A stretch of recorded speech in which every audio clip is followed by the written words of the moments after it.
Support comes from the Missouri Forest Products Association, committed to conservation and careful management of the state's forests to make them more resilient and better habitats for wildlife. ChooseWood.com. It's Wednesday, June 22nd. This is The Gateway. I'm Wayne Pratt. Lead poisoning still poses a public health risk with many lead-based water service lines in homes throughout the Midwest. The Biden administration plans to spend $250 million in Missouri to locate and remove those pipes. Well, I think a lot of people are flabbergasted that no one's even bothered to try to figure out how many lead service lines there are in their community or in their state. We'll examine the challenge of eliminating lead pipes into Missouri homes in just a few minutes. A St. Louis Board of Aldermen member wants to set up a regular review of the city's charter. The proposal from 8th Ward Alderwoman Annie Rice would create a commission that would meet every 10 years. Members would then draft potential amendments to present to voters. Rice says a regular review of the city's most important governing document would make any changes more coherent. They could submit charter amendments to the voters that would be more than just one-off changes. We could do some real sort of cohesive work here. Rice says despite the turmoil on the board, she is confident members will put the matter on the November ballot.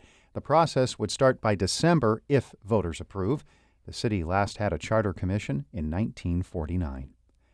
St. Louis is easing up on the requirements for its open police chief position. Applicants must now have at least 10 years' experience as a police officer, including 5 years of patrol operations, administrative, or investigative responsibility at the rank of police commander or higher. Candidates had been required to be a licensed police officer with a minimum of 10 years at the rank of captain or higher, as well as a bachelor's degree or similar professional experience. The Post-Dispatch reports commander is not considered a formal police rank. The loosened requirements follow last year's search for a police chief, which resulted in 2 white male internal candidates. Researchers at Washington University are collaborating with the National Slave Trade Database to better understand the region's role in the movement of enslaved people along the Mississippi River. St. Louis Public Radio's Andrea Henderson reports. Slave Voyages is an online historical database that focuses on the transatlantic slave trade and sale of enslaved people in the Americas. Jeff Ward is an African American Studies professor at WashU. He also heads the university's Slavery Project. He plans to use the research collection to understand the history of enslaved people in the region and river trade stories that are unique to St. Louis. The Missouri and Mississippi rivers in particular are going to be tremendously helpful to our understanding of slavery and the struggle for freedom in St. Louis. Ward says the database will also help the university explore its own connection to slavery. I'm Andrea Henderson, St. Louis Public Radio. The U.S. Supreme Court has rejected Bayer's appeal to shut down thousands of lawsuits claiming the weed killer Roundup and its key ingredient, glyphosate, cause cancer.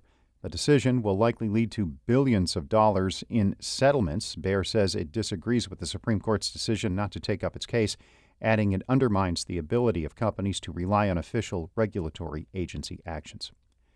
A science experiment by 2 St. Louis area students was supposed to travel into space in a NASA rocket in 2020. St. Louis Public Radio's Farrah Anderson reports on why the launch is just happening this week. A NASA rocket filled with cubes will travel to space on Thursday morning. The experiment could help scientists determine if tools made using plastic and a 3D printer could hold up in space. The launch was supposed to happen in 2020, but was postponed because of the pandemic. Then, in 2021, FedEx lost the package containing the cubes. Dylan Rice is one of the St. Louis students who created the experiment. His family planned a trip to Virginia last year to see the launch, but when the package went missing, Rice says it was too late to cancel the trip. The rocket still launched, just without our project on it. But good news is we can do it again. I'm hoping that it does launch and it doesn't get delayed again. I'm Farrah Anderson, St. Louis Public Radio.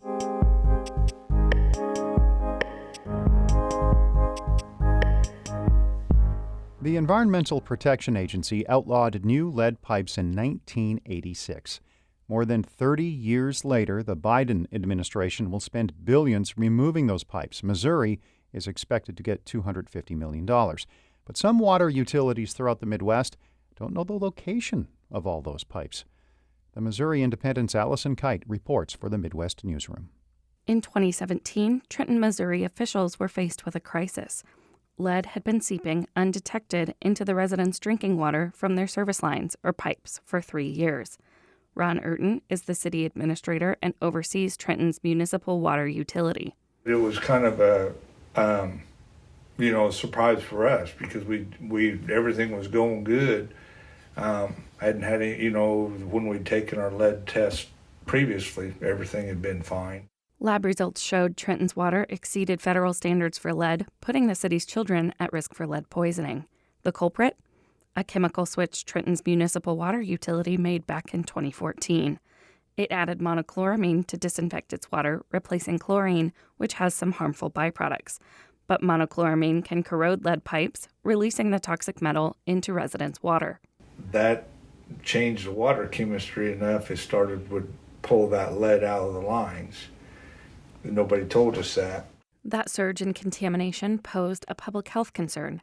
Lead is a neurotoxin that affects thousands of kids each year in the Midwest. It can cause ADHD and a loss of IQ points.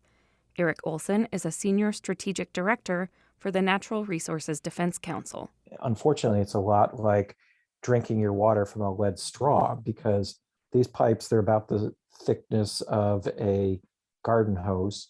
And they snake through your front yard. And if it's made out of lead, some of that lead is going to get into your drinking water. It's inevitable. Like many water utilities, Trenton doesn't know where all of its lead service lines are.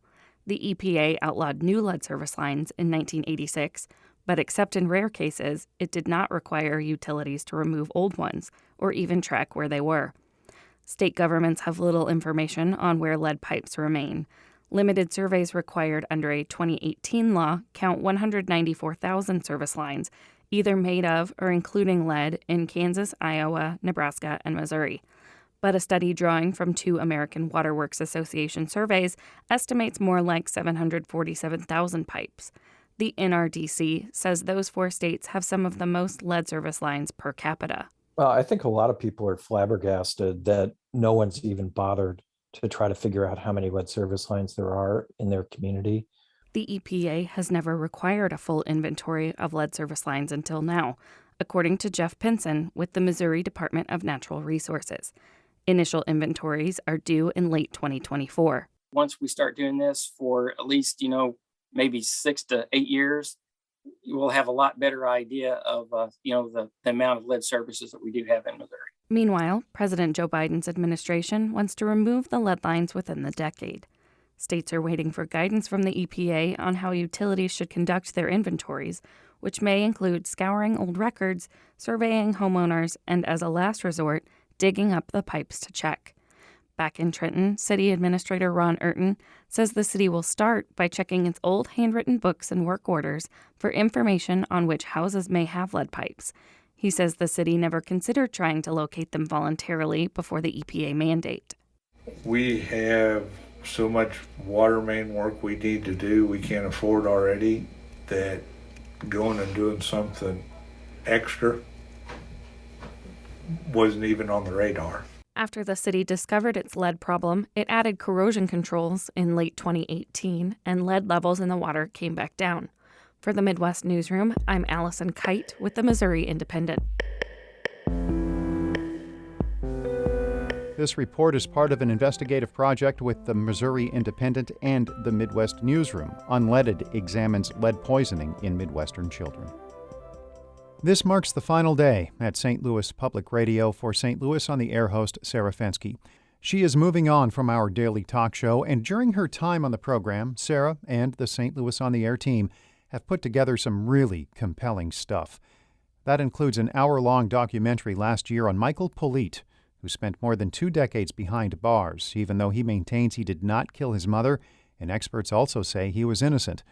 Sarah spoke with Polite last September at the Jefferson City Correctional Center. You mentioned this voice stress analysis test. They said you exhibited significant levels of stress. I mean, looking back at that, you got to think you had a number of reasons to be stressed out at that point. Well, I just found my mother burning to death on the floor at 14 years old. To the best of my knowledge, there's not no literature or how-to manuals how to handle that. Sarah has a talent for handling sensitive subjects, coupled with the ability to hold her own during a conversation. Here's an exchange from February 2021 between her and then St. Louis Board of Aldermen President Louis Reed about the possibility of a non-binding vote on whether to close the jail known as the Workhouse. Why would you or anyone have a problem with the voters having a say-so in a non-binding fashion? Voters said, well, this is my preference. Why would you be afraid of that? I just don't get that. I guess I'm not afraid of it, but I will say when I talk to friends who don't cover politics for a living, I'm often shocked by how little they know about what's going on at City Hall. And so it seems like delegating this vote to them. Personally, I don't know that it's what I do, but this isn't about me. This is about you. And I want to get back to you. Hold on, but it's not delegating anything to them because it's not giving them control over the decision. Strong interviewer and compelling reporter. Those are just some of the words that come to mind when thinking about Sarah's journalistic chops. She brought those talents to St. Louis on the Air roughly 3 years ago. Welcome to St. Louis on the Air. I'm Sarah Fenske.